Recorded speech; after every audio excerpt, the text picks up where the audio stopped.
आज्ञा सरकारी चाकरी जिते भी करुले 2002 परठू जो मैंने चाकरी जॉइन कर अवसर पर पेंशन मिले ना आज्ञा। तो सरकार यह कही घोषणा करदे जे आउ पेंशन मिलना आज्ञा आपण मैंने जिते पैसा रखिंट से ही आपणकर वृद्धावस्था जीवन काटिबे। तो सरकार यह तो कहीदेले निहाती भाव में जो भाई माने बा जो माँ मैंने एठारे जॉब कर सरकारी जॉब कर गवर्नमेंट जॉब कर आउ निजर पेंशन आउ मिलिबो नाही। पेंशन जदि मिलिबो नाही आज्ञा ताहले बहुत असुविधा हेबो। वृद्ध समय रे बा बुढ़ा बुढ़ी समय रे से माने कोठी कोन काम करि जिवे। तेणु करी सरकार नुआ स्कीम एमिति बाहर करिसंती सेही स्कीम माध्यम रे आपण मानकू मासको मास टंका मिलिबो पेंशन भलिया मिली मिली जीवो। तो से स्कीम टी कोन ता विषय रे आजिर वीडियो रे हमें माने भल भाव रे जानिबा। तेणु करी निहाती भाव रे आपण माने वीडियो टी को शेष पर्यंत देखि नेबी। तो एठारे कुहा जाउची आज्ञा अवसर परे भी रहिबे टेंशन फ्री। एबेठू मासकू पोस्टाल रे 1000 जमा कले एतिकी आसीबो सुध मास शेष को मिलिबो। केते टंका मिलिबो कोन मिलिबो चलंतु एठारे हमर धरित्री तरफ रु आसी जाईची गोटे भल खबर। से खबर टी को पढ़ी की सुनै दोची तापर आपण मन समस्त को बुझेई देबी। विशेषज्ञ माने कहिसंती जे दीर्घ समय परे मध्यरे अधिक रिटर्न पाइबा पाई नियमित विनियोग करिबा भलो। जे आपण जदि रेगुलारली इन्वेस्टमेंट करूचंती ताहले आपनकू भल सुध मिलिबो। आजिर बजार रे अनेक प्रकार निवेश अछि बा इन्वेस्टमेंट स्कीम अछि किंतु प्रत्येक जिनिस रे विपद थाए रिस्क तो थाए सब जिनिस रे। किंतु आपण सरकारी योजना बॉन्ड बैंक जमा योजना इत्यादि रे विनियोग करी स्थिर रिटर्न पाई परिबे।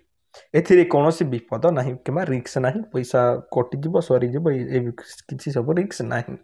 जदि आपण अल्प परिमाण रे विनियोग करने को कौनसी विपद बिना विपुल परिमाणर अर्थ पाइबा चाहूँगी तेबे पोस्ट ऑफिस रो जमा स्कीम आपण उपयुक्त हेबो आज्ञा। कौन से स्कीमटा से स्कीम रे आपण केते टका अप्लाई केते टका इन्वेस्टमेंट कले केते रिटर्न कोन मिलिबो चलंतु से विषय रे जानि नेबा माने। अवसर परे मासिक आय बंद हो जाए अनेक नियमित स्कीम खोजुवा योजना खोजती पोस्ट ऑफिस मासिक आय योजना से बेस्ट है बोली कहुचे आज्ञा। यही योजना रे थोड़े निवेश आवश्यक बा थोड़े जदि आप निवेश करको सब बेले करने को पड़ो ना से प्रति मासरे सुध राशि देवार अच्छी। केवल अवसर प्राप्त व्यक्ति नुहंती जो मानकर बहुत टंका अच्छी और नियमित आय चाहूँगी से योजना रे एप्लाई करि पारिबे। डाक कार्यालय वेबसाइट रे दिया जाइथिबा सूचना अनुसार मासिक आय योजना 7.4% हार रे सुध आपको मिलिबो।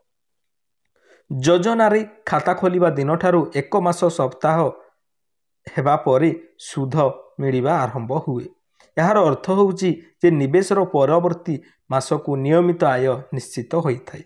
देखि पारथबे एठारे एबे पैसा कथा आसीगला केते आमे कोन इन्वेस्टमेंट करिबा। सर्वनिम्न 1000 टंका विनियोग रही। डाकघर मासिक आय योजना रे एकक एवं मिलित अकाउंट खोला जाई पारिबो। सर्वनिम्न विनियोग परिमाण 1000 गोटे अकाउंट रे सर्वाधिक 9 लाख टंका विनियोग आपण माने करि पारिबे। मिलित अकाउंट रे सर्वाधिक विनियोग परिमाण होउची 15 लाख टंका। मासिक अकाउंट स्कीम रे विनियोग करबा को हेले प्रथमे डाकघरे एवं सेविंग अकाउंट खोलिबा को पड़िबो। आपनको प्रथमे सेविंग अकाउंट खोलले सिना आपण माने तारो लाभटी पाई परिबे। 18 वर्ष रु अधिक बयसर कोनोसी व्यक्ति एही योजना रे विनियोग करि पारिबे। तो आपण माने जदि आपनको डाउट लागुची या फेक वीडियो लागुची निहाती भाव में आपण माने टिके पोस्ट ऑफिस को विजिट करंतु। पोस्ट ऑफिस रे विजिट करले आपण माने कोन कोन सब इन्वेस्टमेंट स्कीम रहीची आपनको पोस्ट मास्टर बुझेइथिबे। सेठरे जो कर्मचारी थिबे आपनको डिटेल्स भल भाव में बुझेइथिबे आपनको जदि भी डाउट लागुची।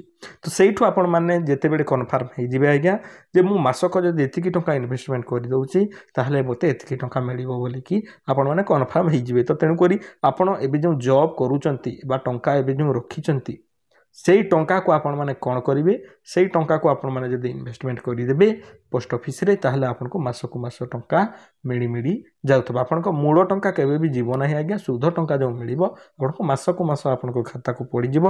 आपण को खाता रो उठे कि आपण दैनंदिन जीवनर जो खर्च बार्च रही व्यवहार करें।